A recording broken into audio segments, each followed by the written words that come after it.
Oi, pessoal, boa noite. Boa noite. Meus seguidores aqui do Instagram, dizer que é um prazer. Marcamos aqui essa live para falar de um assunto muito importante, que é a questão da nossa saúde mental. E eu preparei um convidado muito especial, alguém que tem uma trajetória linda, que eu queria muito que vocês pudessem ouvir um pouco o que ele tem para falar. Eu queria pedir a vocês para mandar aí no aviãozinho do Instagram para os colegas, avisando que a gente já entrou aqui em live e vamos falar um pouquinho aqui sobre a nossa saúde mental dos profissionais da enfermagem. Então, eu já vou aqui convidar o Wesley para estar com a gente, que é o nosso convidado de hoje. Gente, o Wesley tem ainda. O Wesley, ele é técnico de enfermagem e se graduou em psicologia. E eu venho acompanhando o trabalho dele e tenho visto o destaque dele enquanto psicólogo e tenho ficado muito feliz com o desenrolar das ações, né, do trabalho de psicologia. Então, eu acho que o fato de você carregar a assistência de enfermagem à beira-leito no seu arcabouço de experiência e agora está cuidando do corpo e cuidando da mente das pessoas, tem feito um grande diferencial. Então, quero dizer que sou uma admiradora do teu trabalho e quero já pedir para você dar boa noite, que a gente vai começar a falar sobre saúde mental em alusão ao Janeiro Branco. Boa noite, Ian. Boa noite, enfermagem. Boa noite a todos que estão nos assistindo. É sempre um prazer estar participando desse momento com você. E para mim é uma honra muito grande poder estar falando sobre o Janeiro Branco aqui com você. Você falou dessa minha relação com a enfermagem, né? Eu sou técnico de enfermagem com muito orgulho, psicólogo, e eu sempre costumo dizer, a mente hoje é da psicologia, mas o coração continua da Florence, viu? Então, Que bom. Que bom, Wesley. A gente tem visto cada vez mais as nossas dificuldades em lidar com o nosso cotidiano. A vida moderna, ela traz muitas conquistas. A gente tem tido muitos avanços na área da tecnologia, da inovação, da ciência, mas isso também tem um preço, né? A gente tem pago um preço muito alto por todo esse nosso fluxo de desenvolvimento e de trabalho. E aí, o Janeiro Branco desse ano, ele tem um sentimento hoje, posso analisar dessa forma, de que a gente precisa ainda mais se dedicar às campanhas de conscientização sobre determinados assuntos. Então, eu queria que você falasse um pouquinho o que representa o Janeiro Branco para você, que hoje, além de ser profissional da enfermagem, é também profissional da psicologia. Ana, falar sobre o Janeiro Branco é trazer aquela perspectiva de que o janeiro é o primeiro mês do ano. E branco é porque ele simboliza as telas de pinturas em branco, em que é muito comum que nesse primeiro mês do ano a gente trace metas, objetivos e alcance a nossa trajetória, aquilo que nós planejamos para realizar no ano de 2023. Como você bem colocou, as responsabilidades do mundo atual, das modernidades, estão cobrando cada vez mais dos profissionais, estão cobrando cada vez mais da sociedade em geral. Da sociedade em geral. Nós estamos normalizando demais o patológico. Então, quando eu trago só para fazer aqui um adendo com a enfermagem, a gente acaba normalizando essa questão de, eu estou dando 24 horas de plantão, 36, 48, posta isso, né? 12 de 48, como se fosse algo legal, algo positivo. E a gente não deve normalizar. Não deve normalizar essa questão. Do mesmo jeito, quando a gente fala da sociedade em geral. Aquilo que nos adoece não deve ser normalizado, pelo contrário, deve ser combatido. Só para te trazer uma estatística aqui para os nossos ouvintes, o Brasil é o país mais ansioso do mundo. Mais de 50 milhões de pessoas sofrem de ansiedade no Brasil. Mais de 30 milhões de pessoas sofrem com depressão no nosso país. Quando eu falo de suicídio, eu tenho que a cada 40 segundos uma pessoa comete suicídio no mundo.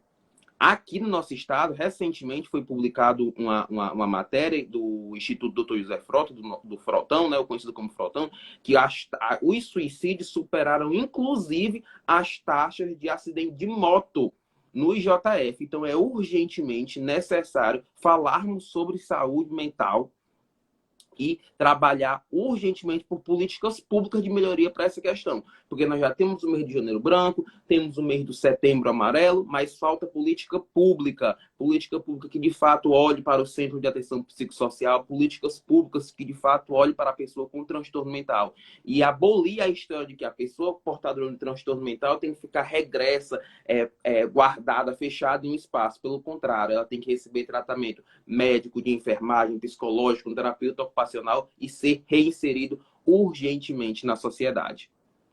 Que bacana. Wesley, nós da enfermagem, a gente viveu um momento agora da pandemia, a sociedade inteira, o mundo inteiro viveu a pandemia, mas nós da enfermagem vivemos a pandemia da perspectiva de ter que tanto lidar com a dor do outro como com a nossa própria dor, né? Então, a gente, ao se dedicar em salvar vidas, a gente teve muitas lesões, né, do ponto de vista da saúde mental. Ninguém está preparado para ver a quantidade de óbitos que nós vimos, para ver a quantidade de familiares, né, que nós tivemos adoecendo, morrendo. Ninguém estava preparado, mas nós, sobretudo, que já temos ali a estafa física muito pesada dentro das unidades hospitalares, eu acredito que a gente teve uma vivência da pandemia como a gente teve uma dupla sequela. Eu consigo colocar para você assim, a gente está vivendo um pós-pandemia agora, apesar de a gente ainda ter muitos casos registrados da Covid-19, mas essas sequelas que a Covid-19 deixou na gente, eu sempre costumo dizer, para a sociedade em geral, ela deixou ali aquela sequela da perca de um parente, ela deixou a sequela de ter vivenciado um momento difícil, mas para nós, ela deixou uma dupla sequela, que além da gente ter que ter adoecido, muitos adoeceram, muitos morreram, muitos ficaram inválidos na enfermagem, a gente viveu momentos de guerra dentro dessa pandemia. Isso nos afetou muito do ponto de vista psicologicamente. Eu tenho amigos da enfermagem adoecidos, muita gente com síndrome de burnout, a estafa física, o cansaço. Eu tenho colegas, né, precisando usar mais de um ou de dois medicamentos, o ansiolítico, o antidepressivo e outros medicamentos que são inseridos para o restabelecimento dessa prática. E a gente pouco tem visto um retorno das gestões hospitalares, onde esses profissionais estão inseridos para o cuidado dessas pessoas, né, no que diz respeito à saúde mental. Então, eu queria que você me desse aqui, ou me dissesse, qual é você que está na assistência como profissional da enfermagem, mas também é profissional psicólogo. Me diz qual é a tua perspectiva de hoje. Realmente você sente essa dupla sequela? Que a gente, enquanto profissional da saúde, tem essa dupla sequela ou não? Sem dúvidas, Ana, concordo demais com aquilo que você falou. Durante a pandemia, eu estava atuando única e exclusivamente com a enfermagem, né? Estava atuando única e exclusivamente como profissional de enfermagem. Atuei no maior hospital público aqui do nosso estado, que foi o HGF. Depois atuei no hospital que foi comprado para tratar exclusivamente da Covid, que foi o Leonardo da Vinci. Uma experiência absurda, porque era algo surreal. Na época da pandemia, eu estava com 20 anos de idade, estava com 2 anos apenas de formado, estava com medo, mas a gente não tinha opção, era um chamado, né? Eu não tinha aquela opção, não, eu vou recusar essa oportunidade de emprego. Não é, a gente quando eu recusava um plantão, era alguém que podia estar morrendo. Então eu tinha que ir para aquele plantão. E era uma sensação de impotência que eu vou falar pela minha experiência, porque eu tenho certeza que vai mostrar aqui a realidade de outros profissionais, de muitos profissionais de enfermagem e das outras categorias profissionais também. Porque a gente assumia um plantão, eu cheguei em um único plantão de 12 horas, vivenciar 12 óbitos dentro de uma UTI. Era uma sensação de impotência, de tristeza, a gente se juntava para chorar. Porque assim, o que é que a gente está fazendo? A gente não está conseguindo fazer nada, nenhuma intervenção está sendo válida, nada daquilo que a gente está fazendo está servindo para algo. Todo paciente está passando aqui está indo a óbito. Era uma coisa absurda. Eu cheguei a receber pacientes pelo elevador, enquanto outro paciente não tinha saído, o corpo do óbito não tinha nem saído ainda do leito. Aquilo é uma situação traumática, tanto para mim, enquanto profissional de saúde, tanto para o outro paciente que estava chegando. Ele já estava vindo ali no leito, queria ficar um óbito. Qual era a expectativa que aquele paciente tinha? E, sem dúvida, nós, enquanto profissionais de saúde, temos não só duplas, várias sequelas nesse sentido. A enfermagem, sobretudo, foi a categoria profissional que mais perdeu, né, mais perdeu profissionais durante a pandemia da Covid-19. E falta, sim, realmente, uma política que cuide da saúde mental dos nossos profissionais, dos nossos colaboradores. Geralmente, temos um psicólogo organizacional dentro dos hospitais, mas aquele psicólogo organizacional é voltado para de gestão, de RH. Embora tenha um papel importantíssimo dentro da instituição, não é aquele psicólogo que consegue fazer um acolhimento com um profissional. Eu tenho que ter profissionais da psicologia dedicados para atender os profissionais do ambiente, de fato, do ambiente hospitalar, porque é muito adoecedor você ficar dentro de uma UTI, você ficar dentro de uma emergência, em que você sente você tem aquela sensação de impotência, aquilo que você faz não é suficiente. E isso tem que ser trabalhado, porque tudo aquilo que eu estar fazendo enquanto profissional de enfermagem e os meus quase 100 mil colegas só aqui do Corém Ceará, só aqui do estado do Ceará, perdão, enfermeiros, técnicos, auxiliares de enfermagem estavam trabalhando, era aquilo que nós poderíamos fazer. Era o máximo que nós poderíamos fazer. Então, nós temos que... Essa culpa tem que ser trabalhada, essa questão da limitação tem que ser trabalhada, e muito bem trabalhada, para nós conseguirmos entender. A culpa não foi nossa. A nossa missão, o nosso papel, o que poderia ter sido feito, nós fizemos. Inclusive, mais do que nós deveríamos fazer, em muitas das situações. Bacana. A Socorro falou assim: eu tive muito medo de morrer. Então, assim, um dos sentimentos que nós profissionais, a população como um todo, né, a sociedade como um todo, mas eu acho que na pandemia a gente é formado e é preparado para lidar com situações, né, de infortúnios e de várias situações de emergência. Aqueles que gostam de emergência são preparados, mas a gente nunca está preparado para situações que a gente não conhece, desconhecedoras.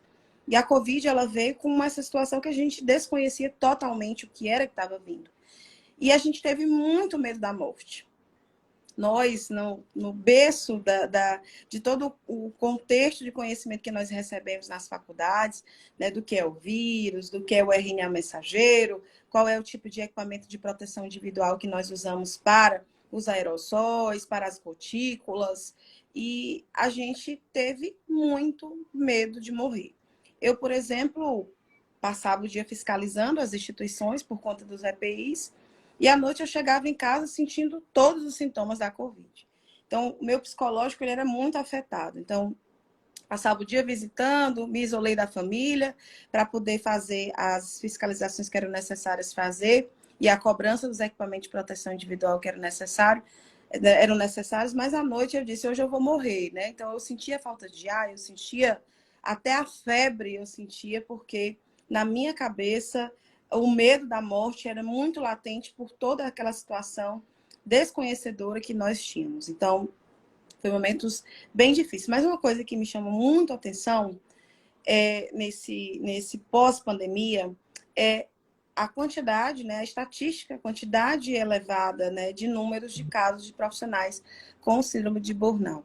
Né? Síndrome de burnout é uma síndrome que congrega vários sintomas, né, Wesley, referente à estafa física. Né? Você tem acompanhado esses indicadores de síndrome de burnout na enfermagem, na saúde, na população em geral? E, Ana, você traz uma fala que eu achei extremamente interessante, que é o medo do novo, é o medo do desconhecido.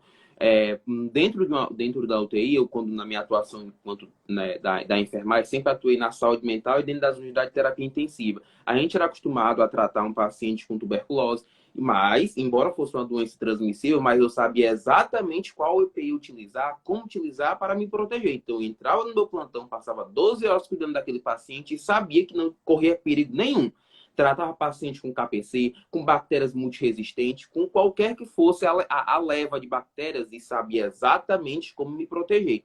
Com a Covid era totalmente diferente. Eu não sabia nada sobre aquilo. Será que a N95 de fato é eficiente? Será que eu cheguei a pegar os protocolos que diziam que a gente não poderia tirar nem as luvas para lavar as mãos? A gente fazia a lavagem das mãos em cima das luvas, passava o álcool gel nas luvas. Aí depois esse protocolo foi mudado, viram que não era muito eficiente.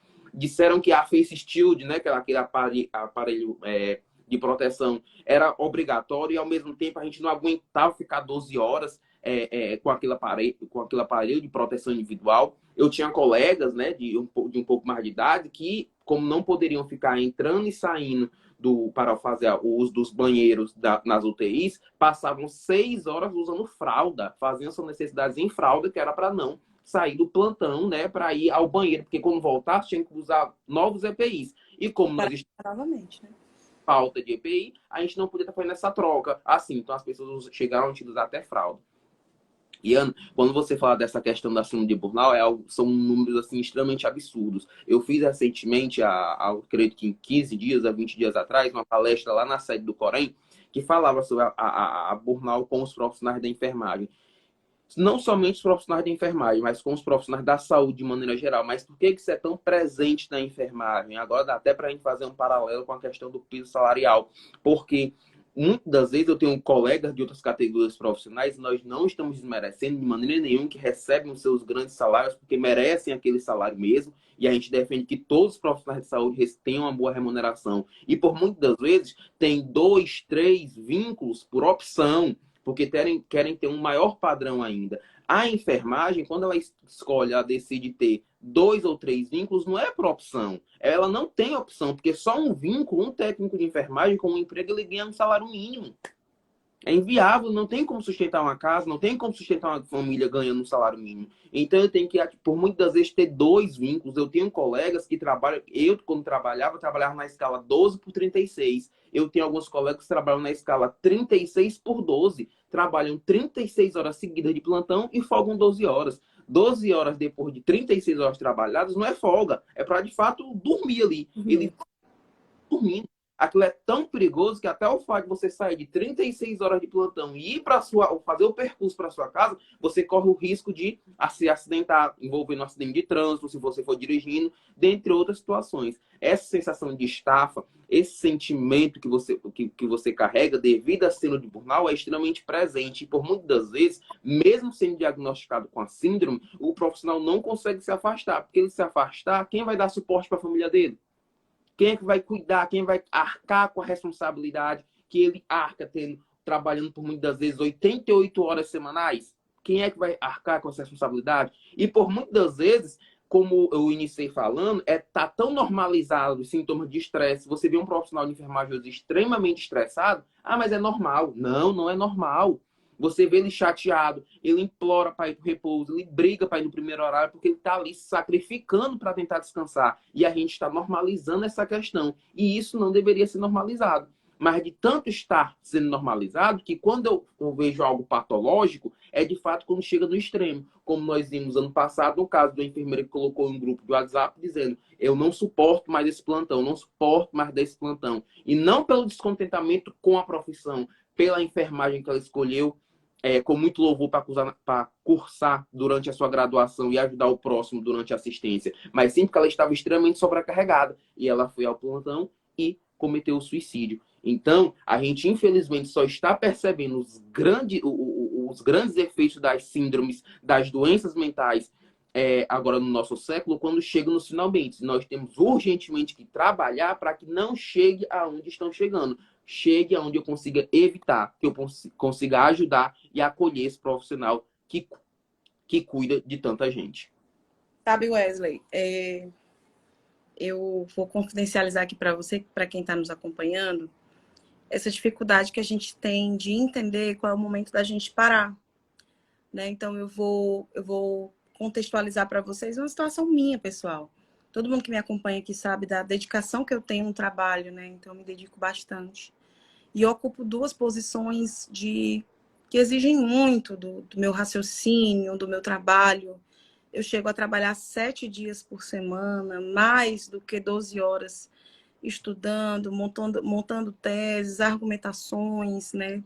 Toda essa luta do piso nacional da enfermagem, toda a parte de consultoria, assessoria, para tudo que aconteceu, teve nossa mãozinha lá, nosso trabalho. E agora, no final do ano, quando a gente passou o período eleitoral, que foi muito intenso, né? E todo mundo aqui, a maioria maioria são meus eleitores, apoiadores, né, pessoas que torcem por mim. E quando passou tudo isso, eu entrei em um estado depressivo assim bem complicado. Eu ainda estou assim me recuperando, ó, devagarzinho, né? Então, mas até para você começar a entender que você precisa parar um pouco e respirar um pouco, senão você vai cair a ponto do que aconteceu com a nossa colega de cometer o suicídio. Você precisa ter muita maturidade de entender, né? Então, eu tô confidencializando isso aqui para você, eu sei que não é o momento, mas está todo mundo muito adoecido. E nós da enfermagem, nós estamos um pouco mais. As pessoas sempre, às vezes até me criticam assim do ponto de vista positivo, que diz que sempre eu encontro uma forma de colocar a enfermagem em primeiro lugar na minha vida. Eu vou falar de um assunto, eu coloco a enfermagem. Eu vou falar de um assunto que não tem nada a ver com a enfermagem, eu coloco a enfermagem. Né? Então, nós estamos um pouco mais adoecidos do que a sociedade como um todo. Por quê? Porque nós ainda estamos vivendo um processo de luta pela fixação do piso salarial que tem gerado muitas frustrações na gente, né? Em mim, em quem faz a luta, os meus amigos, né, Gilmar, Bruno, meus colegas, a gente que começou essa luta, né, que todo mundo que me acompanha sabe que foi uma provocação nossa, essa luta, até que outras pessoas vieram somar, e isso é muito importante, essa soma. A gente saiu de uma campanha eleitoral uma votação maravilhosa, né? Do ponto de vista da eleição, foi maravilhosa a nossa votação aqui. Para quem não tem padrinho político, para quem não tem dinheiro, né? Foi voto de opinião, voto de quem sabe que a gente tem coragem de trabalhar, sabe, pessoal? Mas, assim, a gente está vivendo esse momento de frustração porque ainda não conseguimos efetivar. O piso é real, é lei, nós lutamos muito, passamos muitos dias acordados, muitas madrugadas acordadas. E quando, de fato, eu acordei para dizer, nossa, o que está acontecendo? A gente lutou tanto, a gente brigou tanto, a gente se dedicou tanto, e hoje a gente está com o que a gente lutou 2 anos consecutivamente, com planejamento, com ideia, com investimento, a gente está com isso aqui parado. Gerou isso na minha cabeça e de alguns colegas uma frustração. E a gente tem muita dificuldade de lidar com as nossas frustrações, porque a gente sempre se dedica muito para cuidar das pessoas, para salvar vidas, né? Então, a gente tem também que começar a superar esses nossos desafios diários. E o Janeiro Branco, ele vem para a gente fazer essa autorreflexão também de como a gente está. E hoje, né, além de eu ter esse conhecimento que preciso parar um pouco, é tanto que eu estou parando mais um pouco o trabalho, estou determinado horário, eu não respondo mais o celular, porque senão eu piro, né? Então eu falo com pessoas às vezes de madrugada, 4 horas da manhã, 3 horas da manhã, 5 horas da manhã. Tem horas que eu estou falando com o pessoal no WhatsApp, são 11 horas. Então, uma das coisas que me chamou muita atenção foi essa orientação para que a gente precisa ter o nosso horário de descanso mental, né? Então, para que a gente não se torne, assim, alguém que esteja extremamente frustrado com aquilo que escolheu para a vida, né? Então, mas frustração todo mundo tem. Você acredita, Wesley, que a frustração pode ser uma contribuição para que a gente esteja aí um pouco mais adoecido nesse momento? Sem dúvida, Ana, eu não tenho dúvida disso. Muitos pacientes que eu atendo que são profissionais da enfermagem trazem esse discurso, aquela questão de que por que essa perseguição, o questionamento que eles fazem para mim é nesse sentido, por que essa perseguição com a enfermagem? Será que eles acreditam que nós não merecemos isso? Nós estamos pedindo algo demais? É algo demais que nós estamos pedindo? E na contramão em que nós estamos vendo esses impasses para aprovação, nem pela aprovação, pelo pagamento do piso, a gente vê os dividendos aí dos grandes donos das operadoras de saúde, dos grandes donos de hospitais, com lucros que passam para casa de bilhão. E isso causa ainda mais insatisfação para a enfermagem. Ela, naquele momento em que ela vê essa situação, ela diz assim, então quer dizer que eu não estou sendo mais visto como um profissional de saúde. Eu estou vendo só como uma pessoa que está colaborando para enriquecer uma grande pessoa e eu, a um mínimo de consideração, um mínimo de dignidade, eu não posso ter. Existem pessoas que chegam, Ana, com a seguinte demanda: Wesley, o meu sonho é que o piso seja pago para eu poder pagar a minha faculdade. Eu dependo da aprovação do piso para pagar a minha faculdade. Eu dependo da aprovação do piso para eu poder sair de um vínculo, para eu poder sair de um emprego, para poder ficar somente com um, para poder dar atenção, apoio, cuidado para minha família. Então, esse sentimento de frustração, esse sentimento de chateação impacta demais negativamente os profissionais, sobretudo os profissionais de enfermagem. Essa questão da desvalorização, porque eles vão desmotivados aos plantões. E a qualquer momento de gatilho ali, ou seja, os profissionais já estão adoecidos, eles passam aquele período adoecido. E essas situações em que eles recebem algum tipo de gatilho, quando eles estão, inclusive, no ambiente de trabalho, pode se tornar até algo perigoso. Porque naquele momento de impulsividade, eu não sei o que aquele profissional é capaz de fazer.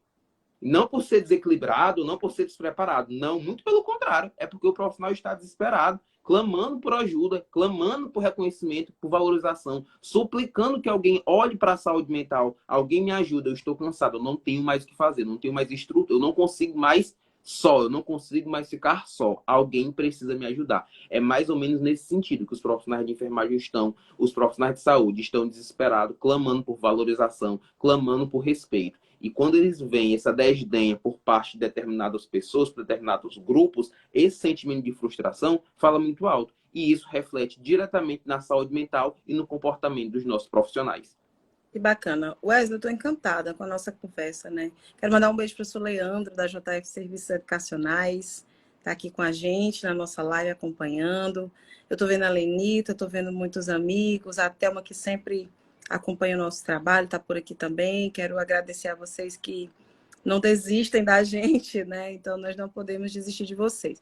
Então, eu fiz essa contextualização muito personalíssima minha, né? Que eu peço até desculpas, porque não era... Mas acabei pegando aqui a consultoria do psicólogo, né? Enfim, mas para dizer que a minha rede de apoio hoje tem feito um grande trabalho para me dar suporte, porque, de fato, eu tenho ficado muito adoecida, porque a gente tem uma problemática que é muito importante a gente refletir agora no Janeiro Branco, né? Então, a gente desenha um planejamento de vida, um objetivo de vida, e vai trabalhando para que aquilo dê certo. E quando não dá, a gente quer buscar um culpado. A gente quer encontrar a culpa, onde foi que a gente errou, quem foi que... E queremos, dessa forma, ao encontrar o culpado, não reconhecer que até nas derrotas que a gente tem, nos fracassos que a gente pode tirar coisas importantes e essenciais para nossas vidas, que é o aprendizado. Então, você lida todos os dias com essa situação da gente querer encontrar o culpado. Não recebi o meu piso esse mês. A culpa é de quem? É da Ana Paula?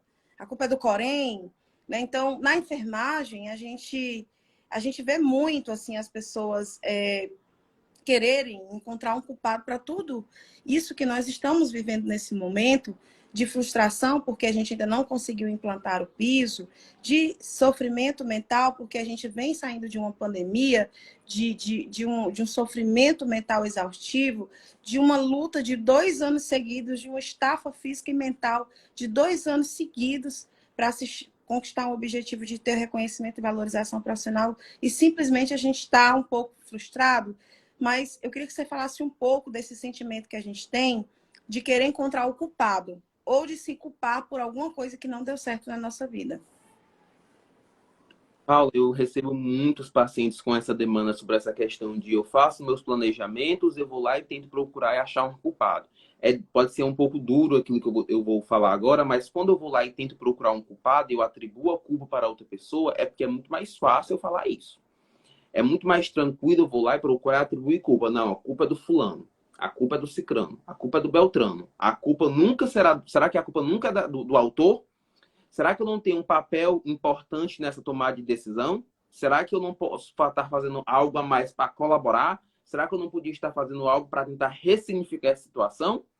Para eu pegar um pouco da sua fala e tentar contextualizar, quando os pacientes chegam para mim com essa demanda de que, olha, eu fiz determinadas metas e essas metas não foram alcançadas, eu tento trabalhar sempre com 2 premissas. Primeiro, vamos realizar metas. Quando você fazer o planejamento das suas metas, façam metas reais, que sejam de fato possíveis de serem alcançadas. E quando eu falo isso, não é na premissa de que você está jogando um balde de água fria em mim. Não. mas sim porque quando você faz metas irreais, metas que não são palpáveis, e você já sabe que não vai conseguir alcançar essas metas, você acaba ficando frustrado. E isso pode acarretar que outras metas que já estão se encaminhando sejam abafadas também. Então, o primeiro passo é fazer metas que sejam reais, que sejam palpáveis. E aquilo que você conseguir alcançar mais do que aquilo que você já alcançou, ótimo, perfeito. Mas o importante é fazer metas reais. O segundo ponto é, aquilo que não deu certo, nós devemos, na verdade, ressignificar. E não apenas ficar naquela questão. Ou, poxa, não deu certo. Poxa, não deu certo. E agora de quem é a culpa? Agora de quem é a culpa? Se já não deu certo, não deu certo. Então, eu preciso ressignificar, pegar a experiência daquilo que sobrou, aquela vivência que eu tive, o que aquela experiência trouxe de positivo para mim e o que eu posso utilizar para potencializar aquilo que restou de bom. E aquilo que aconteceu de forma errada, aquilo que aconteceu da forma não planejada, onde será que eu posso melhorar? O que será que eu posso riscar aqui, fazer um tracejado? Poxa, eu fui de tal maneira, não deu muito certo. Pois eu vou fazer da maneira B agora. Não, fiz da maneira B, não deu muito certo. O alfabeto é de A a Z. Você tem muitos planos, são muitas opções daquilo que você pode fazer. Para estar ressignificando e moldando algo que de fato seja positivo. E essa questão das metas, Ana, metas, planejamento, é sempre algo que as pessoas fazem mesmo no mês de janeiro. Então, uma espécie de dica, não sei se eu posso utilizar esse termo, mas uma espécie de dica para nós trabalharmos no mês de janeiro branco é que as metas sejam reais e palpáveis e que aquilo que não dê certo seja ressignificado para que potencialmente novas metas, novos objetivos possam vir a ser realizados e executados. Maravilha, maravilha. E a gente tem uma novidade quentinha, né, para os profissionais da enfermagem, né? Eu estou conversando com quem entrou agora, eu estou conversando com o Dr. Wesley, psicólogo e técnico de enfermagem, com muito orgulho. Foi assim que ele se apresentou aqui no início da live. O Wesley tem tido um destaque muito importante nessa vida dele de vivência dupla na saúde, uma formação na enfermagem e uma formação na área da psicologia, e tem ajudado muito a gente a enfrentar esse momento que a gente está vivendo de sofrimento mental. Então, vejam que exemplo é o exemplo do Wesley, né? Formou como técnico, trabalhando como técnico, fazendo faculdade, e hoje pode estar aqui hoje dando uma consultoria para a gente aqui online. E o Wesley também é o nosso psicólogo, alguém perguntou aqui, do projeto Saúde para Todos. E aí tem um monte de gente me perguntando, Ana, que projeto é esse? Que projeto é esse que funciona hoje dentro da sede nova do Corém? Que, por sinal, eu quero, né, sempre que posso, agradecer a todas as pessoas que me ajudaram a construir a sede nova do Corém. Foram muitas mãos, né, muitas cabeças pensantes. E hoje a enfermagem cearense ela tem um prédio que está à altura da enfermagem cearense para atender o profissional, para orientar o profissional, para fazer todas as atribuições do profissional, que fica hoje na Coronel Jucá 294, Coronel Jucá 294, acho que falei certo, no Meireles. Gente, e lá tem um projeto que a gente fez com muito amor e carinho, feito também por muitas mãos. A cabeças pensantes da doutora Natana Pacheco, que foi a escritora do projeto. E o projeto Saúde para Todos não é uma coisa nova no Corém Ceará. É um projeto que, quando eu assumi o Corém, ele já existia. Ele tem o objetivo de levar saúde para a população como um todo, e a gente reformulou ele agora na nova casa, com foco muito importante para os profissionais da saúde, sobretudo na área da psicologia. Na área da psicologia, ele é organizado pelo Dr. Wesley Ramos, que está aqui hoje, que é também técnico de enfermagem, e esse projeto ele tem, na sua essência, o cuidar com o profissional.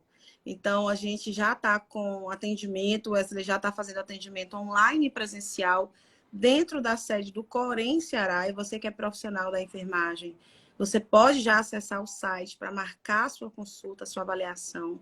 Será o Dr. Wesley que vai fazer a sua triagem. Nós fizemos um termo de cooperação técnica com os conselhos, né? Nós que somos conselhos, nós nos falamos, a gente fala das dificuldades da gente e vai se ajudando. Então, hoje nós temos uma fisioterapeuta no Corém que está dentro do projeto Saúde para Todos, com o termo de cooperação técnica que a gente fez com o CREFITO, né? Então, já tem um trabalho de ginástica laboral, de reabilitação para os profissionais da enfermagem que tiveram alguma lesão física em decorrência do atendimento. Isso está dentro da sede do Corém, Ceará.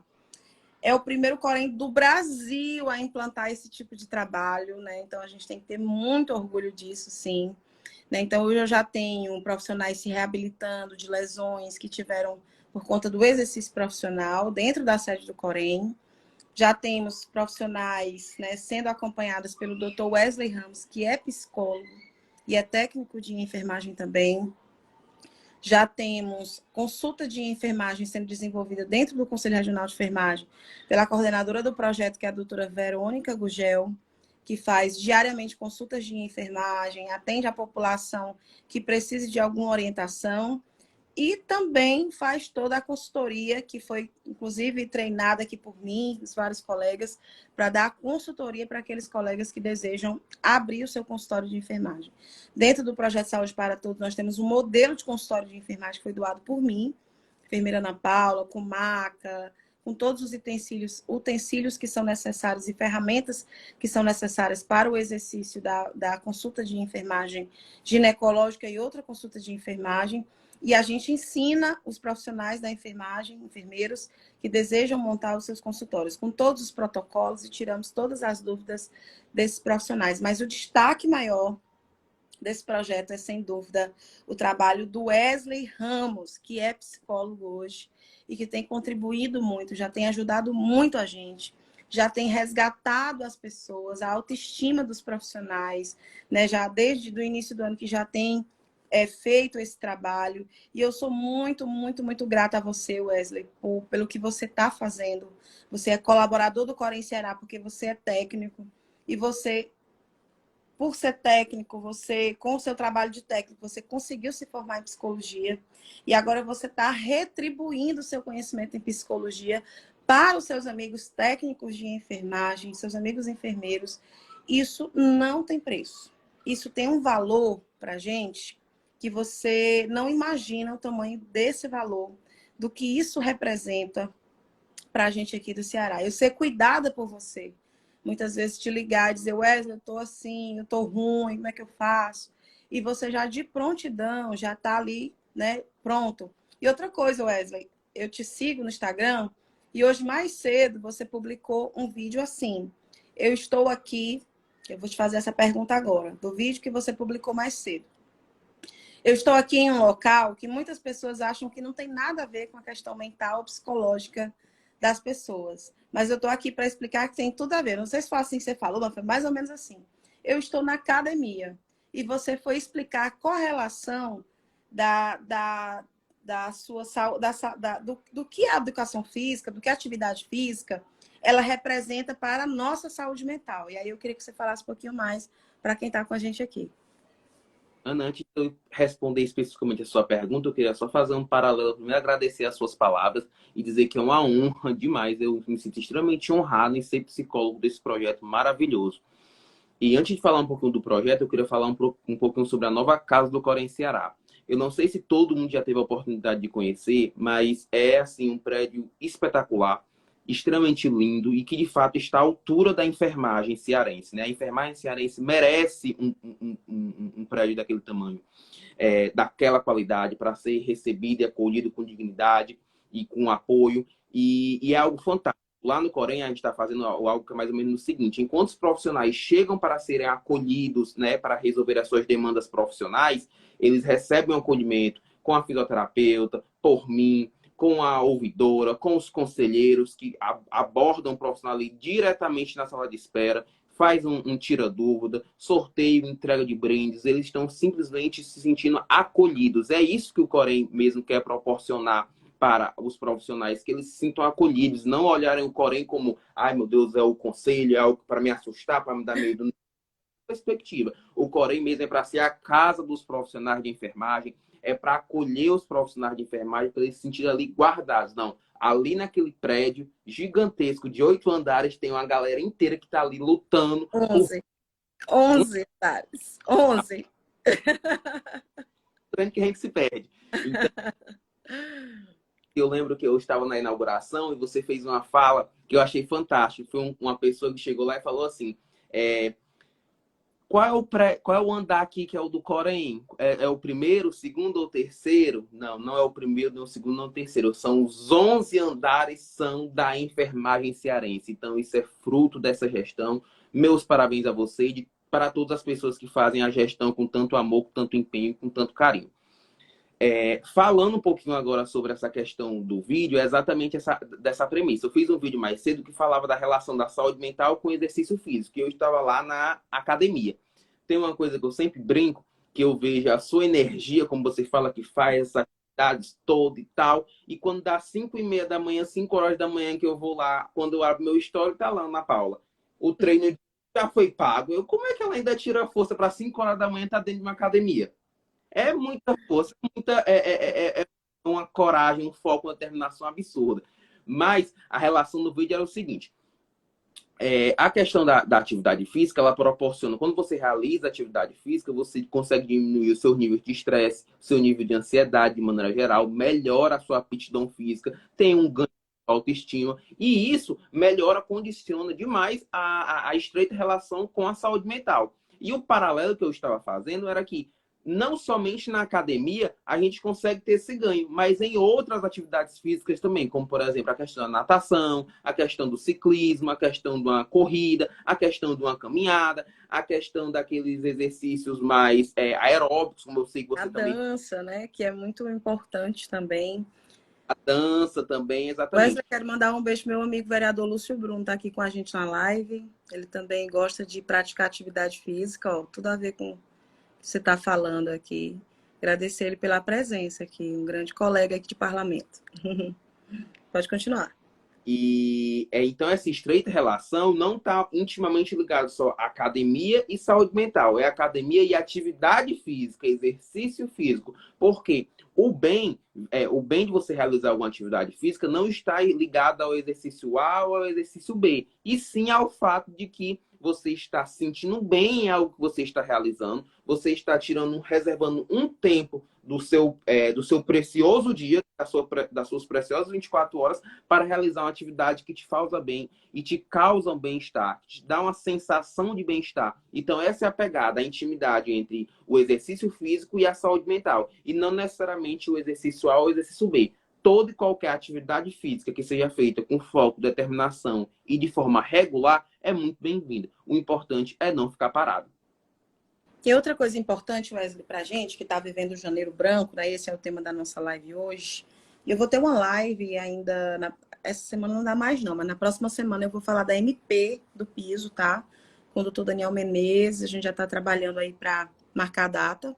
Mas voltando aqui no que a gente estava falando, que é a importância do Janeiro Branco, outro amigo meu, que é psicólogo também, ele fala muito da importância da gente estar em ambientes de alegria, né? Assim, de pessoas agradáveis e de alegria. Então, assim, é muito importante que pelo menos uma vez por semana a gente tire um tempo para ir na casa da amiga fofocar, né? Ir na casa da outra colega para tomar uma cerveja, né? Tomar um vinho, quem sabe só um, tá, gente? Não pode tomar muito. Tomar uma taça de vinho e chamar as amigas Eu faço muito isso com as meninas da academia, né? A gente tem um grupo, então a gente tem um dia da semana que a gente sai, às vezes tem a noite do vinho, então a gente vai para dar risada, vai para fofocar, aí a gente ri muito. Isso é tão importante pra gente. Vai para falar mal dos maridos, para reclamar dos maridos. Aí a gente acaba fazendo ali um grupo de terapia. Falar mal dos maridos aí. Aí eu me lasquei todinha ao vivo agora, viu? Enfim. Mas quanto isso é importante, né? A gente ter esse momento de interação. Do ponto de... Minha bateria já está acabando aqui. Minha bateria. Do ponto de vista técnico, o que isso representa, esse momento de interação e alegria? Paula, a alegria, eu costumo dizer que ela é um sentimento de fato contagioso. E do mesmo jeito que sentimentos ruins a gente pode acabar se apropriando, né, desses sentimentos ruins, ou seja, imagine, relacionamentos tóxicos, ambiente de trabalhos ruins, quando você sofre situações de assédio mesmo, de abuso, nesse sentido, é normal que você venha ficar adoecido. E uma das estratégias para conservar a saúde mental é exatamente fazer o oposto, para trabalhar essa questão da saúde mental. Se colocar, se predispor a ir para locais que você se sinta bem, que você se sente acolhido, que você não se sente cobrado, que você pode se reunir para falar bobagem, que as pessoas não vão estar esperando muita coisa sobre você, que é normal você sair para beber socialmente, para conversar, para comer, para falar daquelas pessoas que você deseja falar, para bater foto, para assistir um filme, para fazer aquilo que de fato te cause bem. É o que eu costumo dizer que é o tempo do ócio, né? Que o ócio também é saudável. Esse fato de não necessariamente você estar sempre fazendo alguma coisa, sempre estar sendo produtivo. Não, agora eu vou ter que produzir um artigo, agora eu vou ter que escrever algo, agora eu vou ter que fazer isso, agora eu vou ter que fazer assado. Não, você pode se dedicar ao tempo do ócio também, ao tempo do divertimento, ao tempo de conversar com as pessoas sem ter que estar fazendo algo que de fato precisa ser extremamente produtivo.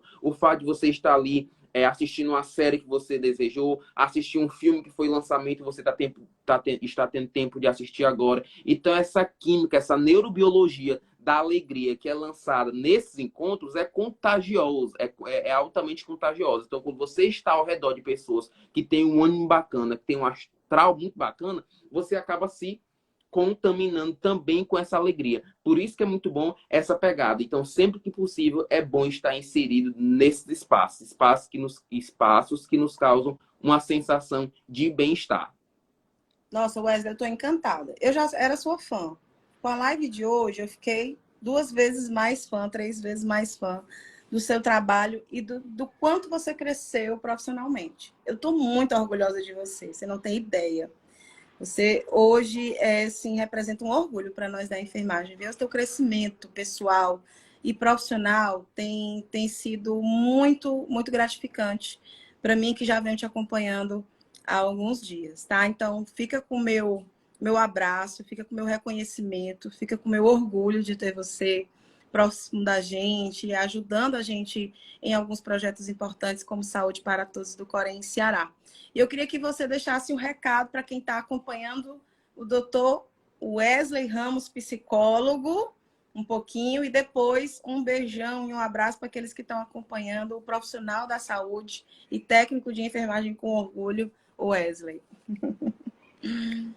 Queria primeiro agradecer a você pela oportunidade de estar utilizando esse espaço. O fato de você utilizar a sua influência, usar a sua força de influenciar as pessoas para falar sobre um assunto desse, muito pertinente, diz muito sobre você. Então, eu redobro as palavras de amor, de gratidão, de admiração e devolvo para você, porque eu sou uma pessoa que admiro muito o seu trabalho, eu tenho muita admiração e uma gratidão enorme por tudo que você vem fazendo pela enfermagem cearense e especificamente por mim. Eu queria só contar rapidinho, prometo que vai ser rapidinho, algo nesse sentido. Sou técnico de enfermagem com muito orgulho, como eu sempre falo. Eu fui formado pelas escolas públicas aqui do estado do Ceará. A minha graduação de psicologia eu fiz sendo toda custeada pelo governo federal. Eu fui bolsista, tá, pelo programa Universidade para Todos. Então, eu me sinto no dever, na obrigação de devolver isso para a sociedade. Eu sou técnico de enfermagem com muito orgulho, formado de forma gratuita pelas escolas públicas do estado do Ceará. Sou psicólogo formado por um dos melhores centros universitários do estado do Ceará, totalmente gratuito, também custeado pelo governo. Então, eu me sinto nessa obrigação de devolver isso de alguma maneira para a sociedade. E eu me sinto muito grato em ter essa oportunidade de estar devolvendo isso diretamente para os profissionais de enfermagem. Porque lá no projeto Saúde para Todos, a gente consegue atender não somente os profissionais de enfermagem, mas como os familiares desses profissionais de enfermagem. Lá pelo site do Corém, vocês conseguem fazer o agendamento e eu consigo atender vocês, fazer o acompanhamento psicoterápico totalmente de forma gratuita. Tanto para você, profissional de enfermagem, quanto para os seus familiares. E para aquelas pessoas que estão necessitando, a gente consegue fazer esse acolhimento, essa escuta e o acompanhamento pelo tempo que for necessário.